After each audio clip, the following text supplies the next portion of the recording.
네, 여러분 한 주간 잘 보내셨나요? 네, 오랜만에 뵙는 분도 있고요. 네, 반갑습니다. 네, 오늘도 아침에 나오는데 하늘이 파란 하늘이 보이더라고요. 햇빛도 좋고 너무 감사한 그런 주일 아침입니다. 오늘 복음 말씀에서 가나의 혼인잔치 이야기를 들었는데요. 아마 주일학교를 제대로 나오신 분이라면 누구나 다 한 번쯤은 들어보셨을, 오늘 처음 듣나요? 가나의 혼인잔치. 네, 제가 그런 노래가 생각나요. 예수님이 말씀하시니, 이 노래 아시나요? 물이 변하여 포도주 됐네. 예수님이 말씀하시니 물이 변하여 포도주 됐네. 네, 예수님 같이 해봐요. 나에게도 말씀하셔서 새롭게 변화시켜 주소서. 네, 주일학교 때 이 찬양을 열심히 불렀던 생각이 납니다. 그런데 순수했던 저는 어디 가고, 제가 이제 신학교에 가서 성경을 읽으면서 이 구절을 보면서 아주 박수를 친 게 있어요. 뭐냐면은 예수님의 첫 번째 기적이 물로 술을 만드신 것이다. 그래가지고 왜 교회에서 술을 못 먹게 하느냐. 그래서 이게 복음 말씀이다. 복음이 기쁜 소식으로 저에게 들렸던 적이 있습니다. 예수님의 첫 번째 기적이 물로 술을 만들 것이다. 네, 우리 미카엘님 기쁜 소식이죠? 네. 집에 딱 와인바도 이렇게 복음대로 해놓고 사는. 네. 그런데 이게 시간상으로 첫 번째 기적이기도 하지만은, 저는 이 말씀을 보면서 이게 예수님이 정말 우리들에게 가르치고자 했었던 첫째 가는 그런 복음이 아닌가, 그런 기적이 아닌가, 그런 생각이 떠오르는 거죠. 이 첫 번째라고 하는 것에 그러한 의미가 있다라는 생각이 듭니다. 그리고 우리가 요한복음이 말하고자 하는 모든 것이 이 요한복음 2장 맨 처음에 다 함축적으로 담겨져 있다라고 하는 거예요. 이 가나의 혼인잔치가 정말 놀라운 그러한 이야기입니다. 네. 그래서 옛날에는 그냥 예수님이 돌로 빵을 만들지 말라 그랬는데 물로 술을 만들었다? 이게 무슨 기적이지? 이런 생각을 했는데, 정말 놀라운 기적이라고 하는 거죠. 그런 이야기를 왜 요한복음의 2장에 이런 이야기가 있을까? 그것을 알기 위해서는 요한복음이 어떤 복음인가에 대해서 우리가 조금 이해가 필요해요. 요한복음이 어떤 복음인가?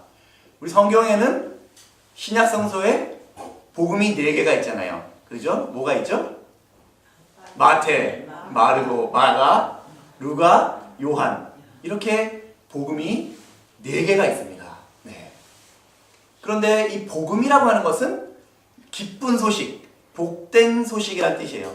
우리가 가스펠이라고 하는데, 복된 소식, 기쁜 소식. 그래서 예수님의 주로 말씀과 생애가 거기에 다 복음서에 들어가 있죠. 그런데 마태, 마르코, 루가, 이 세 가지는, 이 세 복음은 읽어보신 분은 아시겠지만은 내용이 이렇게 비슷합니다. 네, 조금씩은 다르지만은 대부분이 비슷해요. 그래가지고 그걸 뭐라 그러죠? 예. 우리 어머니가 우등생이야. 네. 다 아시는 점하고 대답을 안 하는 거라고 저는 믿고 있는데, 네. 그 세 복음서를 공관복음서라고 하죠. 관점이 같다, 이런 뜻이에요. 공관, 같은 시각으로 봤다. 네. 마태, 마르코, 루가, 이 세 복음서를 공관복음서라고 해요. 그런데 하나 남은 요한복음서는 내용이 완전히 다르다는 거예요. 네. 요한복음서에 나와 있는 것들은 공관복음서에 나와 있지가 않아요. 또 공관복음서에서 관심이 있는 어떤 예수님의 이야기들, 이런 것들은 또 요한복음에 나와 있지가 않아요. 이게 다릅니다. 한번 읽어보세요. 요한복음은 예수님의 무슨 출생이라던가 예수님의 어떤 말씀과 생애 이런 것들에 별로 관심을 갖지 않고, 어떤 어떤 상징적인 이야기들을 통해서 예수님이 누구신가를 말하고자 하는 그런 내용이 요한복음에 들어있다는 거죠.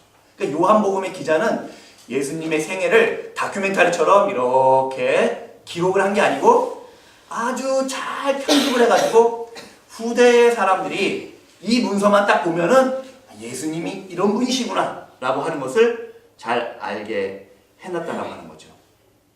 잘 편집을 해놨어요. 그런데 제일 앞에 이 요한복음에서 가나의 혼인잔치를 첫 번째 기적이라고 해놓은 데는 아주 큰 의미가 있다라고 하는 겁니다. 예수님의 첫 번째 기적인데 공간복음서에 나와 있지 않아요. 이런 혼인잔치의 기적이. 네. 여기에만 나와 있는 거예요. 그래서 이 혼인잔치의 이야기가 정말 곱씹을수록, 읽으면 읽을수록, 또 우리가 묵상하면 할수록 정말 많은 이야기들이, 아름다운 이야기들이 여기에 담겨져 있다라고 하는 겁니다. 네. 여러분은 결혼식에, 여기 대부분 결혼식을 하신 분들인데, 결혼식에 어떠한 장면이 생각이 나십니까? 내 결혼식을 한번 생각을 해보세요. 사람에게 있어서 일생일대에 가장 큰 축제가 있다면, 인생이 태어나면서 죽을 때까지 가장 어떤 빛나는 순간, 화려하고 빛나는 순간이 있다면 그것은 바로 결혼식이죠. 내 인생에 장례식이 얼마나 빛날지 모르겠지만 내 인생에서 정말 그렇게 수많은 사람들의 축복을 받는 자리, 정말 화려한 옷을 입고 그런 결혼식의 자리, 그것은 정말 없다라고 하는 거죠. 모든 사람들이 그 사람을 위해서 기뻐하는 그러한 자리입니다. 이 결혼식은 정말 어디를 가도 이거 중요하죠. 두 사람이 하나가 돼서 그런 것은 또 한 집안과 집안이 합쳐지는 거고, 정말 새로운 그런 생명이 또 가정이 태어나는 그런 기쁜 자리입니다. 그런데 저는 이 우리나라에서 이렇게 살면서 제일 아쉬운 게 있다면은 뭐냐면은 우리나라 결혼식이 너무 재미가 없어요. 네. 이렇게 정말 빛나는 순간인데, 여러분 결혼식이 재밌나요? 결혼식 초대받으면 재밌어요? 재미가 없어요. 네. 심지어는 초대받아서 신랑 신부 얼굴도 한번 못 보고 그냥 집에 가는 자리가 우리나라 결혼식이죠. 네. 그냥 돈 봉투에 3만 원 넣을까 5만 원 넣을까 좀 고민하다가 돈 내고 식권 받아서 밥 먹고 그냥 신랑 신부도 안 봐. 그냥 가. 이런 결혼식. 저는 이게 우리나라가 사람들이 정말 축제를 잃어버렸다는 거예요. 축제. 삶에 축제가 없어요. 근데 이 결혼식은 정말 축제거든요. 근데 우리가 어떠한 순간순간에 그런 기쁨이 없다라고 하는 것이 우리 사람들의 마음을 강팍하게 하고 조금은 즐겁지 않게 하는 그런 원인이 아닌가.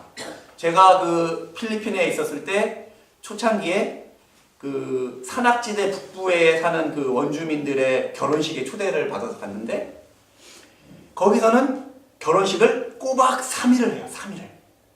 3일을 해가지고 신랑 신부가 이렇게 맨 앞에 앉아가지고 계속 앉아있고, 마을 사람들은 모두 3일 동안 나와서 거기에서 밥을 먹고 춤을 추고 연주를 하고 3일 동안 그 결혼식이 축제가 되는 거예요. 그 사람들은 그냥 좀 할 일이 별로 없어서 우리는 너무 바쁘니까 이제 그렇게 못하는데, 그래서 막 신랑 신부가 그냥 피곤해가지고 앞에서 졸기도 하고.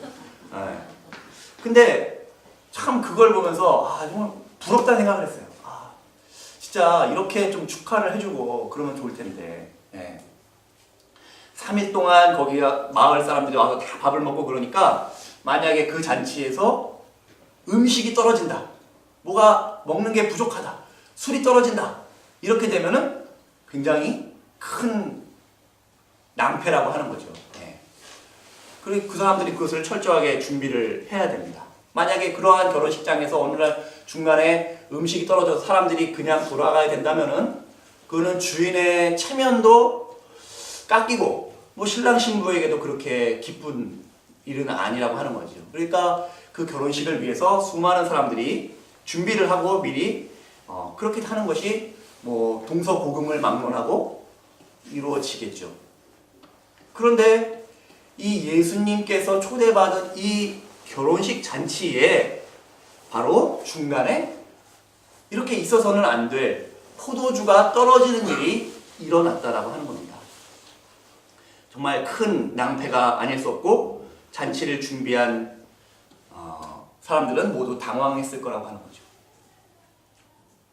그 순간에 바로 예수님께서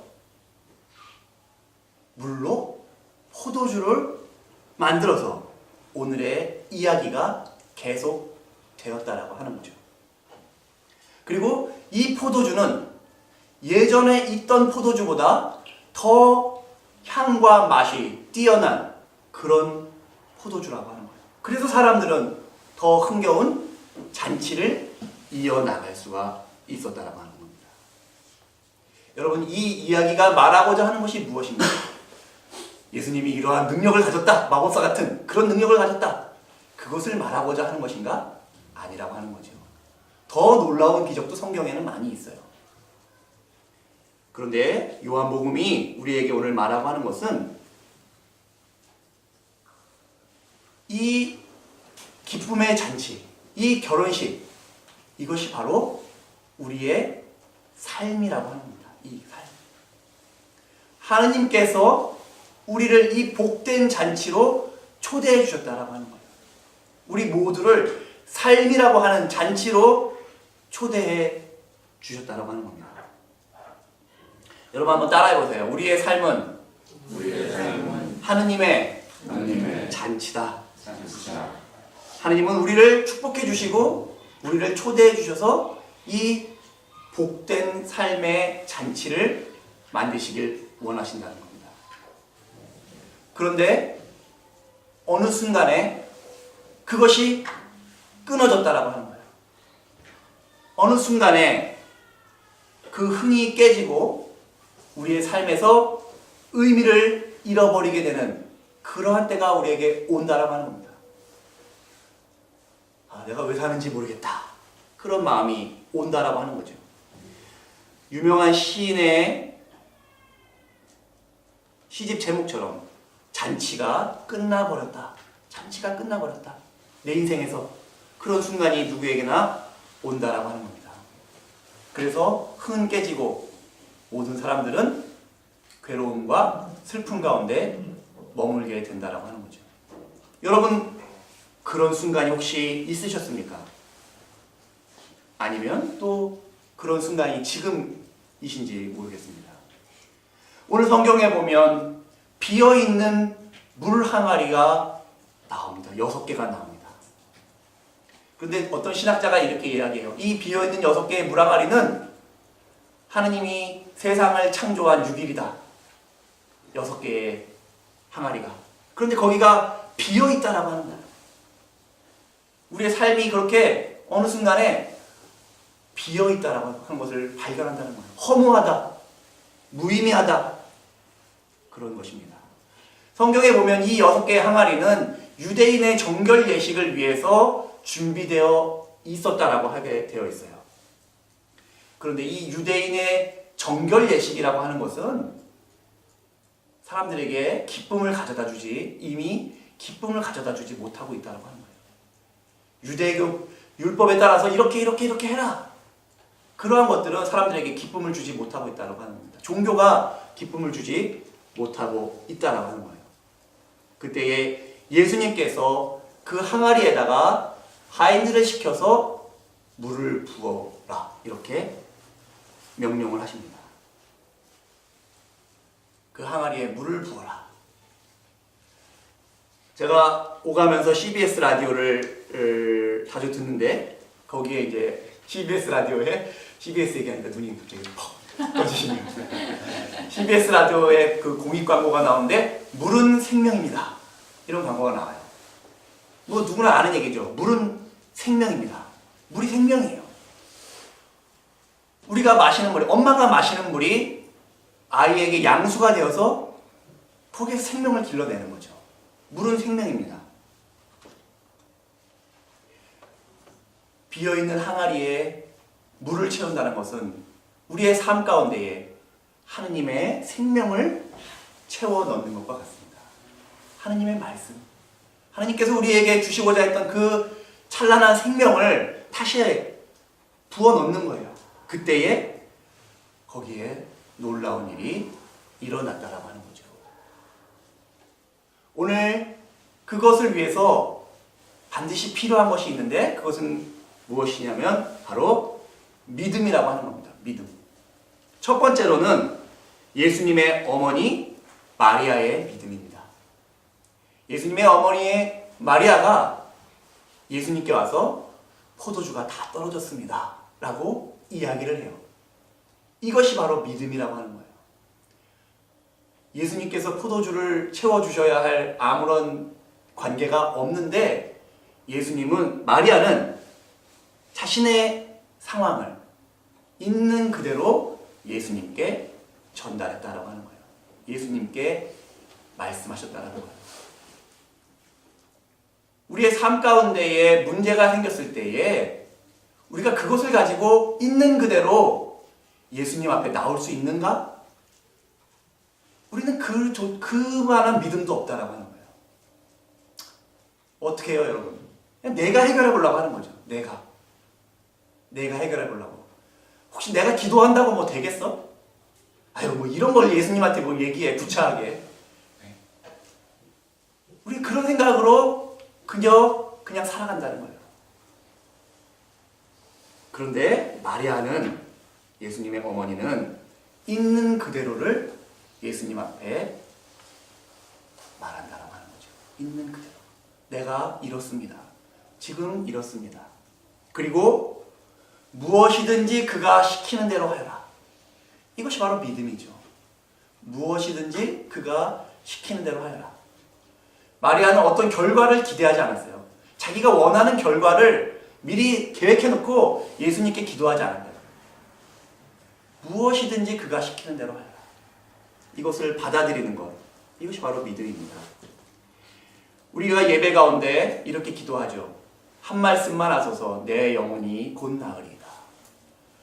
그런데 그 한 말씀이 내가 원하는 것이 아니라도 우리가 그것을 받아들일 수 있겠는가?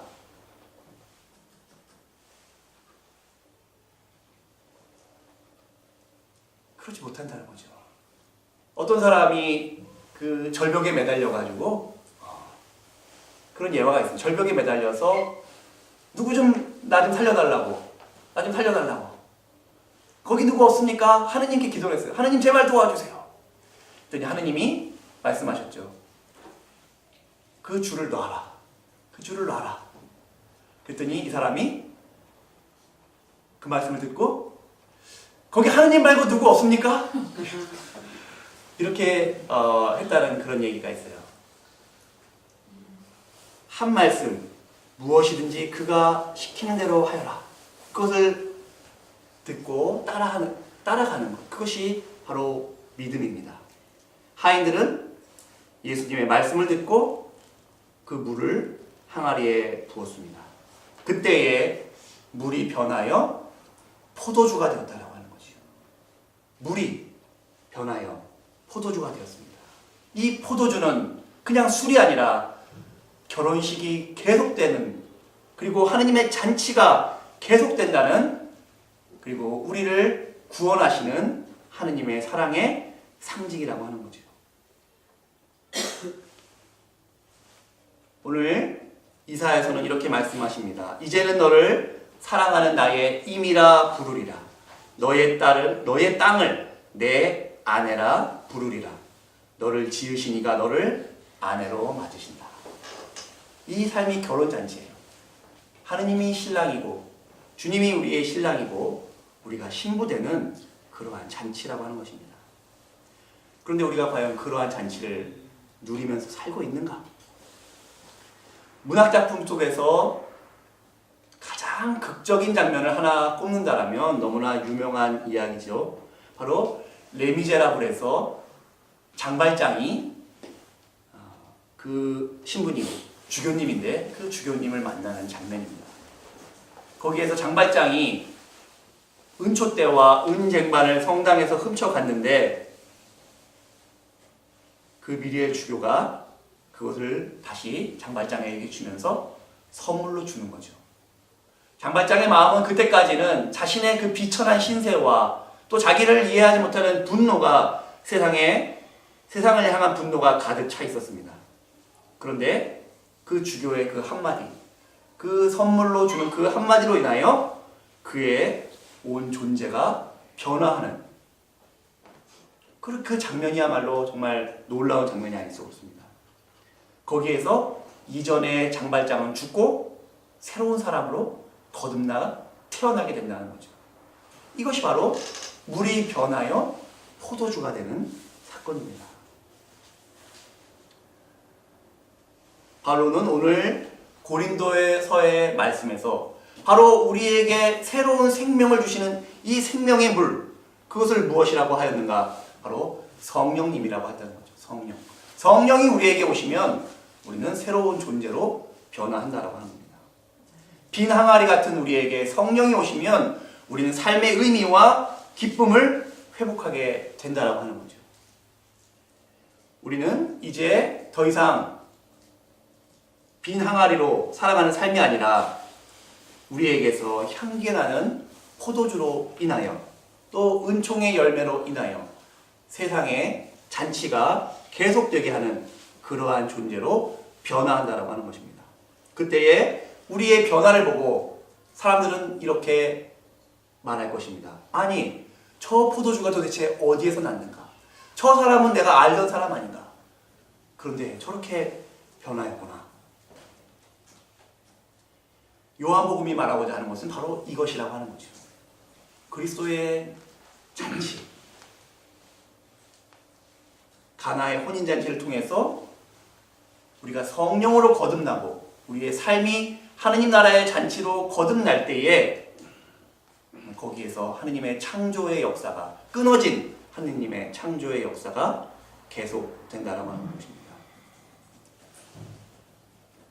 여러분, 오늘 함께 기도합니다. 우리들 가슴에 생명의 물이 다시금 부어지기를 기도합니다. 성령께서 우리에게 임하시기를 기도합니다. 그리고 우리 주변에 고통받고 슬픔 속에 있는 이웃들이 있다면 우리가 그들에게 물을 부어주는 그리스도의 하인들이 되기를 또한 기도합니다. 여러분, 우리 우물교회 모든 성도들과 또 저와 모든 분들이 이렇게 신랑 되신 주님을 모시고 언제나 하늘나라의 잔치를 계속해서 벌여나가게 되기를 주님의 이름으로 축원드립니다. 성부와 성자와 성령의 이름으로 말씀드렸습니다.